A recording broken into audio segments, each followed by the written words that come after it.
So, Marzia, yeah, do you want to give some details of your own story? And yeah, I know you've had, a pretty, your story's, quite crazy.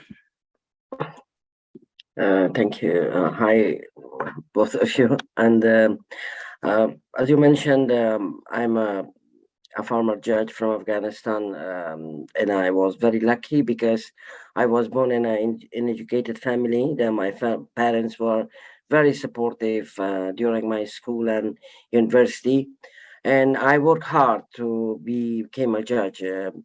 At the family court in my city, Pulakhomri.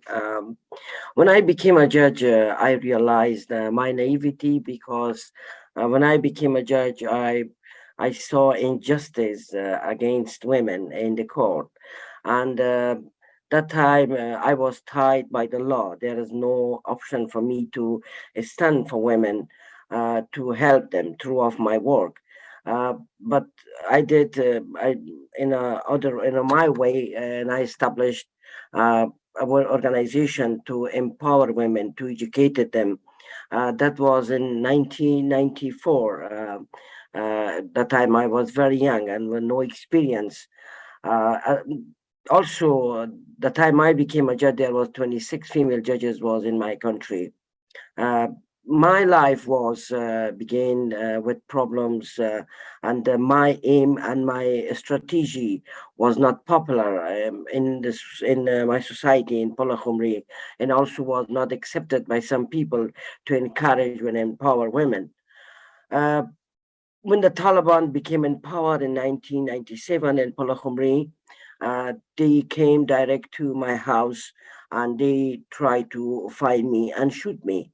They searched our house for 4 hours and they slapped my mother. They put all my family in danger. And when the Taliban left our house, my mom decided we have to leave our country. It is not easy just to say leave our country. It is not something you choose to leave your country, your status, your work, everything. Sometimes you not choose to do something. Something is forced on you to do things. So I left Afghanistan in my life in the first time to Pakistan. Of course, that time the Taliban was present there as well, and when I saw there are a lot of young generation, Afghani young generation, they need education, they need support, they need help, and the help of the fellow of my colleagues, female judges, they put money and we receive some donation. We start to help a young generation through of education, and we established a school for Afghan refugee in Pakistan. Again, I was in media and I stand for what I believe, and I stand for justice, for equality, for women, for education, for to treat everybody the same. But suddenly, the situation has changed. The Taliban became aware of my work, about my activities. When I was in 2005, when I was in America in the leadership program, when I back, they closed my school and they stopped all our activities and projects. And again, I appealed to open our school. Finally, they opened our school, and always I had the problems treating calls and my family, not just me. I put all my family in pressure because of the Taliban.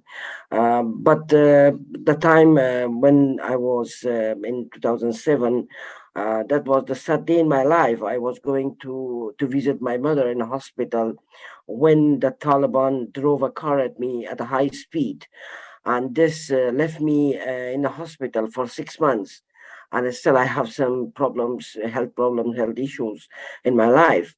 When the Taliban back in power, and I realized how it was difficult for me when I left my country at the age of 43, and I came in the UK with knowing the culture, no a word of English, and everything just just is a darkness front of me.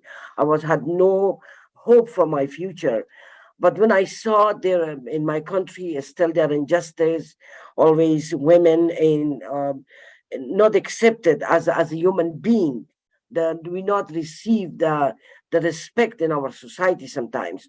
So I start to learn the language to be wise for my country, for women in my country. When the Taliban is back, and I try to be voice for my colleagues, for the female judges, and for women activists, and I try to lobby for them, and I appeal for them for their resettlement, because they're facing with problems. They have no salary, they have no income, they're facing every minute with challenges. Uh, I agree with all the things Heather said before. Women are not safe. Not just women are not safe. They stop all women from outdoor social activities. Everything from the Taliban is just for the women. I don't know how can I describe how they treat women. They have, I don't know, they have a mother, they have a sister, and if they have sister and mother, how they treat women in Afghanistan. All the twitters, there are a lot of evidence against the Taliban. But my question is, why everything is happening? Everybody can see all the reality. Where is justice for Afghanistan? Where is justice for women in Afghanistan? For how long the United Nations, the international community is silent for Afghanistan? I will stop now.